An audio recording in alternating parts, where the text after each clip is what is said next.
bidang juga.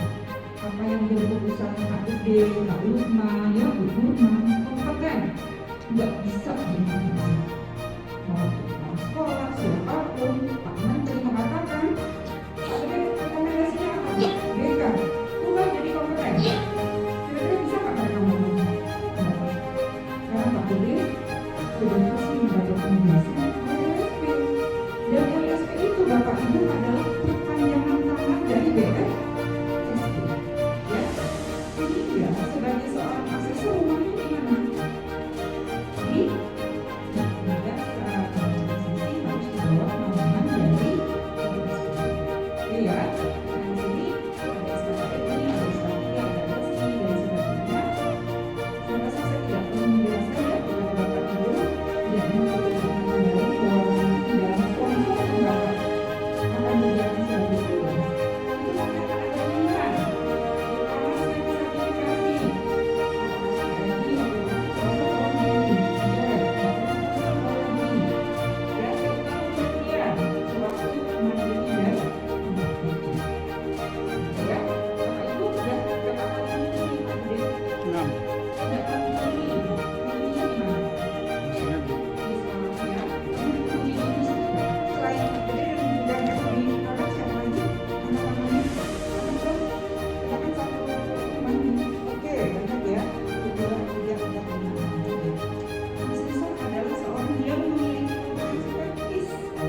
Metodologi asesmen. Kalau yang kompetensi metodologi asesmen adalah sertifikat asesor, ya, yang dari BNS. Namun kompetensi teknis itu adalah sertifikat kompetensi yang berasal dari LSPP 3. Misalnya Pak Gede ini dari bidang FP produk. Tentu saja pengakuan kompetensinya harus diambil dari LSPP 3 pariwisata. Bapak sudah mengambil sertifikat kompetensi? Kita punya pilihan Pak. Ada beberapa jabatan Kak? Ya. Sudah ambil Pak? Bacer. Oh Bapak ngambil bacer. Ya. Selain bacer? Ini Kalau ada subsidi, berikan dong kepada kami untuk guru-guru SMK 6. Begitu ya Pak ya? Atau mungkin dari CKPI nanti Pak saya bisa mintakan. Jadi teman-teman di sini ada berapa? 10 nama ya? Ada 10 tadi ya? Ada 10 Kak teman-teman guru yang asesor 10 ada ya? ada ya? 10 ada. Ada ya? Oke. Biasanya kalau subsidi itu 20 Pak. Ya, jadi nanti kita komunikasi Pak Gede. Saya berharap tidak cuma Pak Gede dan kawan teman-teman di sini harus memiliki bukti kompetensi teknis. Ada lagi. Itu satu. Terus yang kedua, ketika nanti disejajarkan orang lebih mengakui yang memiliki sertifikat kompetensi teknis daripada yang belum, walaupun orang itu sudah punya rekam jejak pengalaman yang luar biasa. Lalu Bu, kita harus punya berapa sertifikatnya? Nggak dibatasin kok. Kayak saya aja udah master asesor, master trainer, ya third party, manajemen risiko, ahli pengolahan hasil perikanan sudah 5 Bu. Ya, dan saya sedang merintis untuk beberapa lagi. Tapi bukan berarti master sih gampang, enggak. Karena apa? Di semua LSP pun menuntut hal yang sama, bukti. Kalau kita sudah yakin punya bukti dan kita melakukan pekerjaan itu, jangan takut, maju.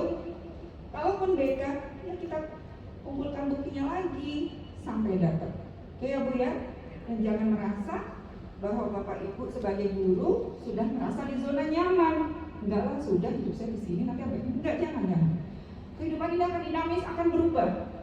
Dan di depan sana nanti tuntutannya adalah yang ditanyakan kompetensinya. Bukan Anda kuliah di mana, tapi Anda bisa apa. Dan bisa apanya, pembuktiannya adalah dengan sertifikat kompetensi. Oke ya, ini ada fungsi asesor, tugas asesor, wewenang asesor, kewajiban asesor, hak asesor, dan sanksi asesor.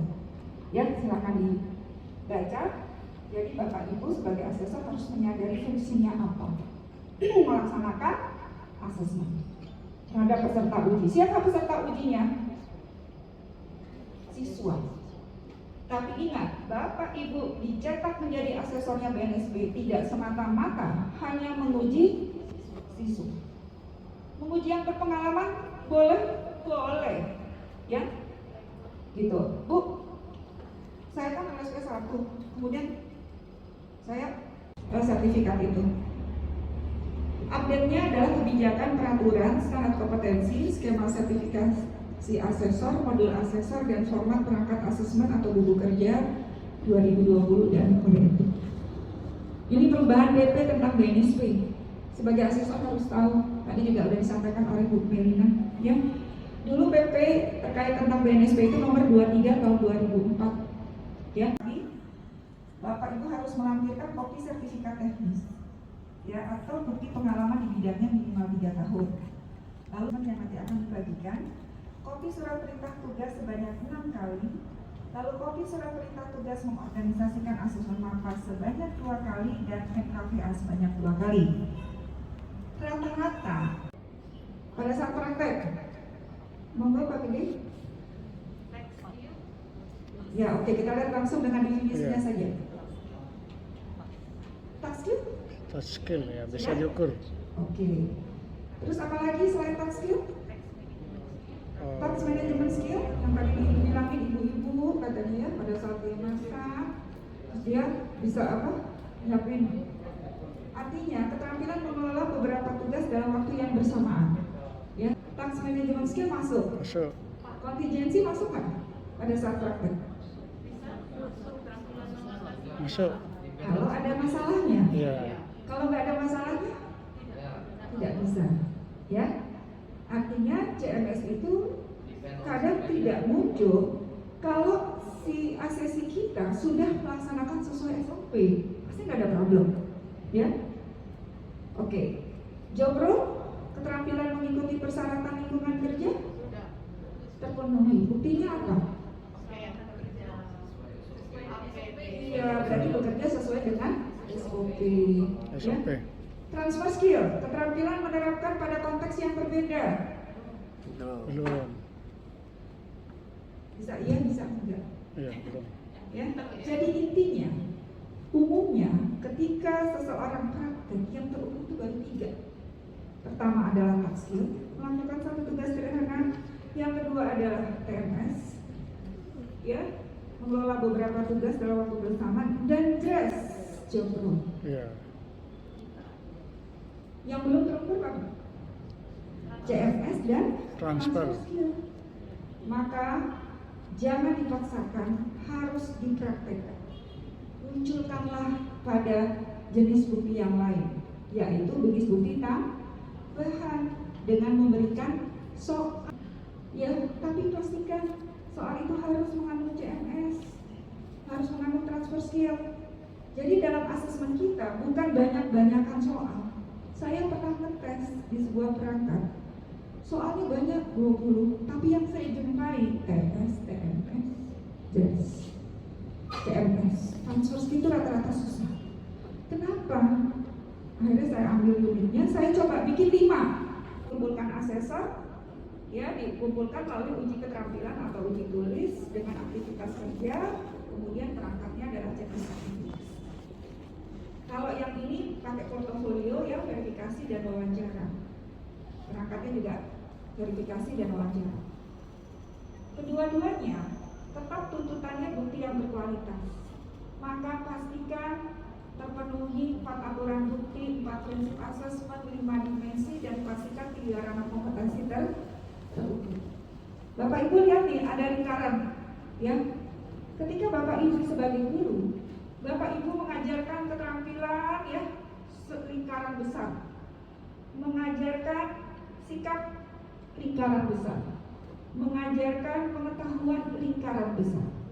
Tapi begitu Bapak Ibu sebagai asesor, tuntutan mengukurnya hanya di irisan ini.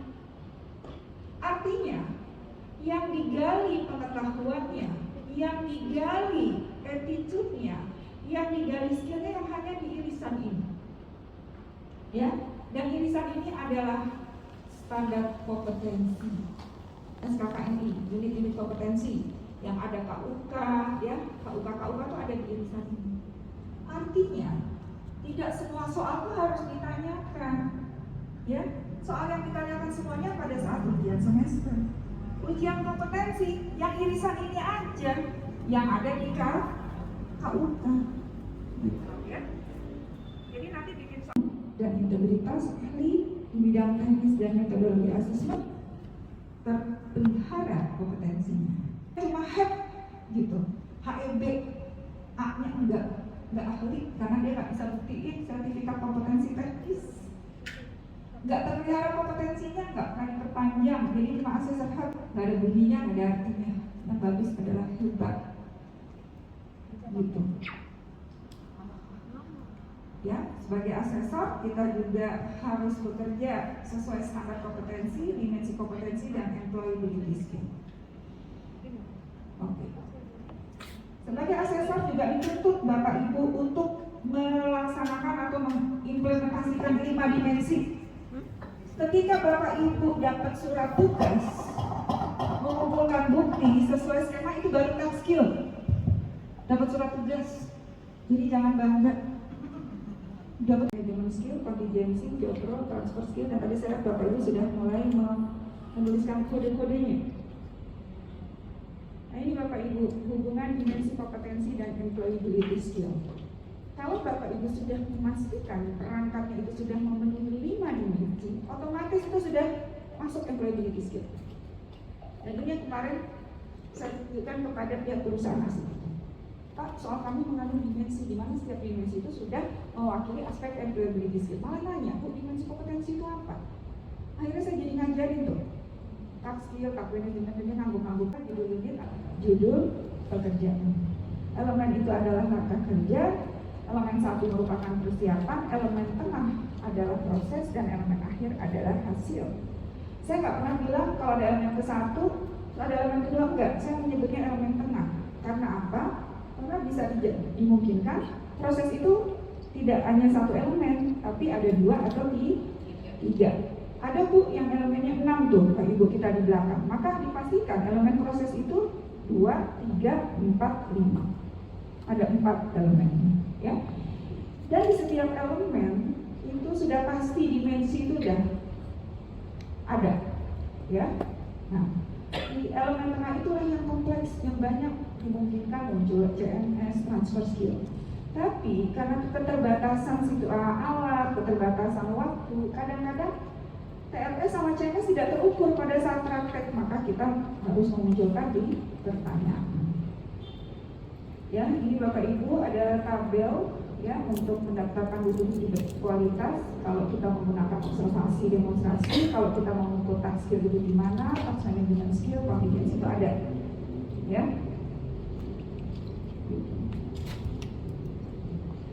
Ini nanti bisa dilihat, saya mau beri contoh. Ceritanya nih. Ya karena sertifikat kita sudah expire, sudah harusnya kita ikuti LCC ini untuk upgrade sertifikat kita yang baru agar kita bisa mengakses siswa kita lagi. Dan kegiatannya juga cukup super sibuk dan melelahkan. Nikmatinya, syukurinya. Tetap semangat. Untuk pelatihan RCC untuk kali ini Master Asesor semuanya sangat-sangat memuaskan. Semua materi dan arahan-arahan yang diberikan kepada kami calon-calon asesor yang lagi RCC sangat-sangat cepat dimengerti. Step demi step yang diarahkan, yang disampaikan membuat kami mudah untuk bekerja. Saran saya memang harusnya seperti ini untuk master asesor yang selanjutnya, memberikan arahan-arahan yang memang terperinci dari awal sampai akhir. Ya, mudah dipahami. Master asesor yang memberikan materi sangat jelas sekali, terutama itu kami ya, itu sangat jelas sekali, materinya sangat bermanfaat karena menyentuh dari apa yang kita lakukan sehari-hari. Jadi insya Allah kita bisa menerapkan dengan baik setelah beliau selesai memberikan ini sertifikasi untuk kita semua. Oke, terima kasih. Buat master, materinya jelas, dapat pencerahan baru, terus lancar lah, dipermudah, alhamdulillah. Udah. Oke, terima kasih. supaya langsung jadi pada waktu praktek kita tuh nggak perlu banyak nanya lagi gitu ya, nggak perlu banyak nanya karena sudah terjawab di awal gitu ya. Oke, tapi sekarang silakan ya saya. Tapi kalau tadi Bu sudah menambahkan ya Bu ya. Baik, next apa? Menyiapkan proyek. Menyiapkan proyek. Saya kok siapa?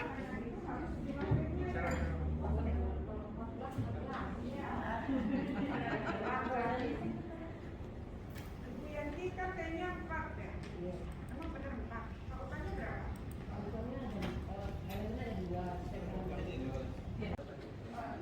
Kita mau gabung nih. Tautan sama peralatan. Karena objeknya sama. Ya alat tapi bisa ada yang dia harus identifikasi, ada yang harus memilih. Itu bisa kita itu tujuannya kedua. Tetap perencanaan sesuai KUK. Kita implementasikan ke dalam soal KUK itu bisa kita lakukan. Gabungan soalnya adalah KUK berapa dan dalam berapa sehingga harus ada. Ya, nah, Bu, misalnya ada 1.1 ternyata sama dengan 1.3, monggo aja, satukan aja. Nah, kalau disatukan, minimal TMS-nya dapat. Kalau disatukan, ya. Nah, kemarin saya bilang TMS itu dapat, ya. Nah, Latihan RCC selama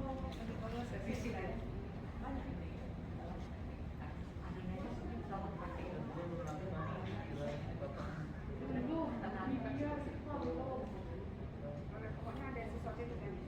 Oh, bahan, berarti open juga bisa, open juga bisa.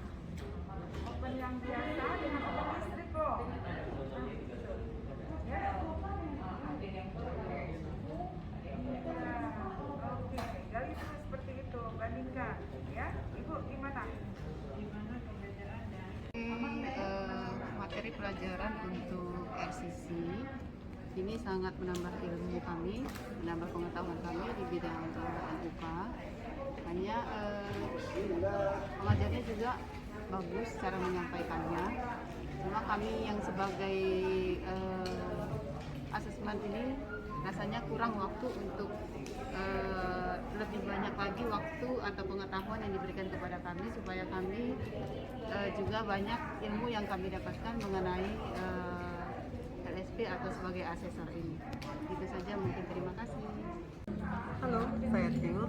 Saya ingin menyampaikan pesan dan pesan mengenai recognition current competence atau RCC. Jadi mengupdate, nah ini ya sertifikat yang sudah lampau. Jadi kita senantiasa memperbaharui. Master Assessor kali ini sangat luar biasa, sangat hebat dan sangat jelas akan pengarahan. Jadi kita benar-benar di-refresh, di-update ilmu asesmennya. Jadi kami sangat paham apa yang harus kami lakukan untuk mengakses seorang asesi. Jadi kita nggak sembarangan karena semua ada hak dan kewajiban seorang asesor. Dan itu yang harus kami pahami. Juga ada kode etik seorang asesor. Dan itu harus kita ingat selalu.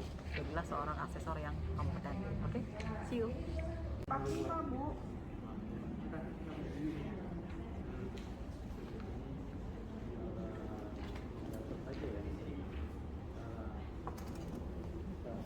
Pak, besok kok sama satu gini Pak, kalau kodenya sama semua Pak, di merge aja taruh di tengah satu, ya. Sekarang apa? Ibu pakai strategi apa? Satu aja saya enggak yang kemarin dan bawah. Indonesia mana? Ya.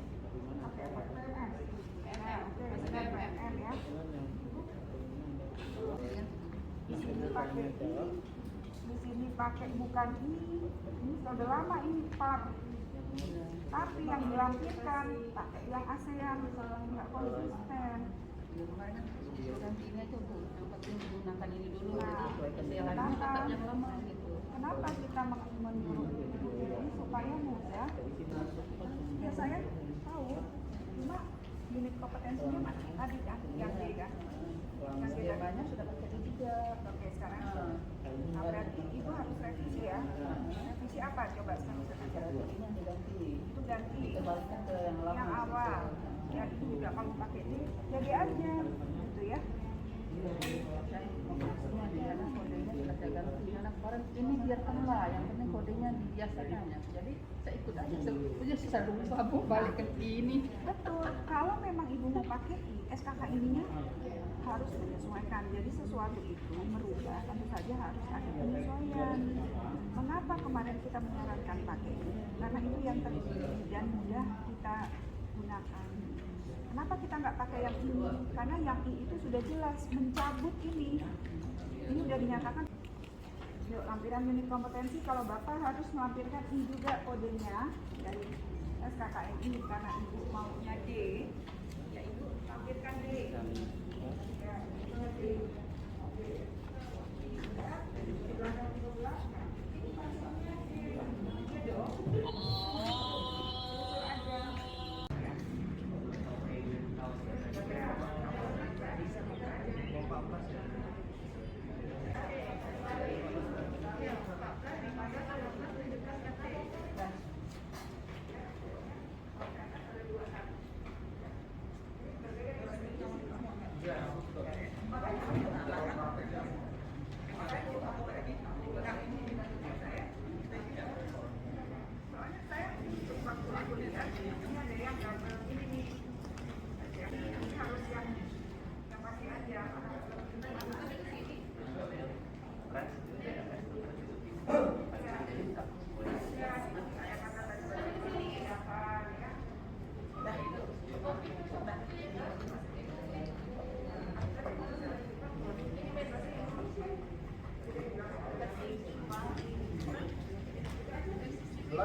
Materinya sangat jelas, pokoknya oke deh.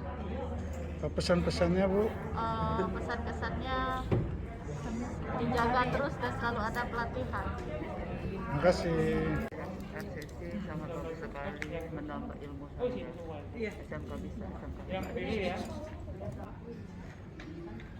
Mengasihkan ya, Ya. walaupun saya sedikit takut.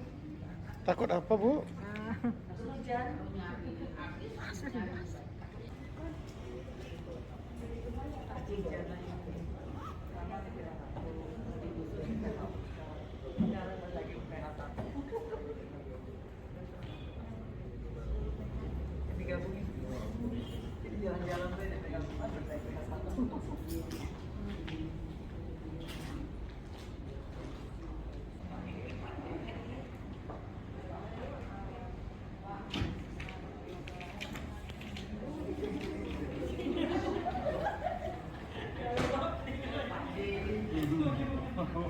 Pak Gede, apa? Hidup kemana?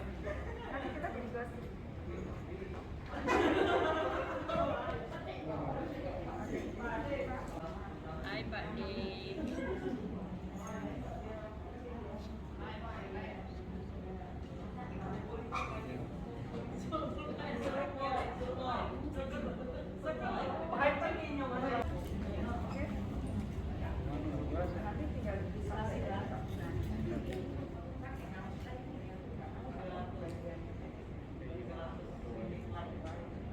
Rencana asesmen atau MAPA, acuan pembanding, metode asesmen, perangkat asesmen, proses asesmen, serta bukti yang dikumpulkan. Periode validasi asesmen, ya nanti Bapak Ibu di dalam form VA akan diberi pilihan kapan melakukan validasi asesmen. Ada 3 periodenya, sebelum asesmen, selama proses asesmen, dan setelah asesmen. Kira-kira yang akan akan Bapak Ibu lakukan nanti ini periode yang mana? Sebelum asesmen atau proses asesmen atau setelah asesmen? Sebelum. Ya, jadi untuk perangkat asesmen materi uji yang baru dibuat harus divalidasi sebelum asesmen. Ya. Kemudian tahapannya ada 3 langkah. Ya, jadi Bapak Ibu ketika akan melakukan validasi pertama harus menyiapkan dulu proses validasinya. Nanti di dalam menyiapkan proses validasi ini Bapak Ibu akan mengisi form checklist saja terkait tujuannya, fokusnya, pendekatannya dan sebagainya, lalu memberikan kontribusi dan dalam prosesnya dan memberikan kontribusi untuk hasil asesmennya.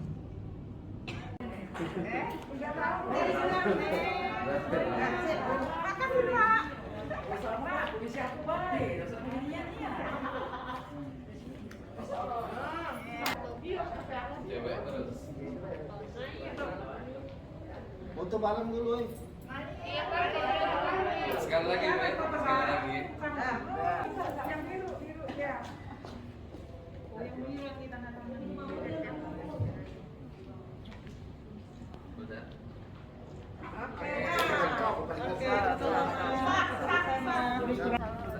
Bukan itu yang kemarin.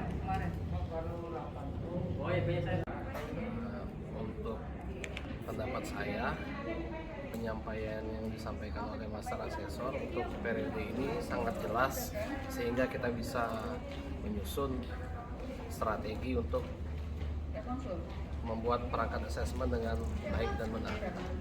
Itu saja. Terima kasih. 5 ya. Maaf. elemennya ada berapa Pak?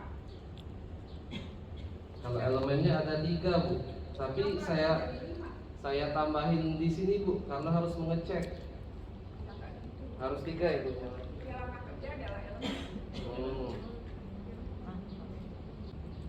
Sebenarnya gini Bu ya, kalau memang dari elemen 3, tapi ada 1 yang kurang. Kalau ada notifikasi masuk, maka kamarnya harus dicek juga.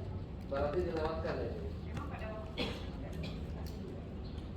Iya, maksudnya mau ngecek ketersediaannya dulu. Jadi 2 kali cek. Kalau di situ kan cuma.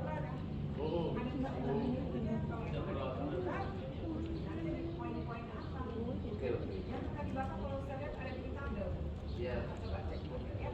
Jadi langkah kerja nggak boleh ditambahin gitu ya Pak. Ya Pak ya. Nah, pastinya. Jadi ini ambil dari Detail mau bisa membagi untuk waktu yang diberikan. Oh, diperpanjang maksudnya? Diperpanjang. Palembang. Oke ya, kita mulai yang keras ya. Oke, mulai. Siapa kita? Asesor. Di mana kita? Asesor. Yes, yes, yes.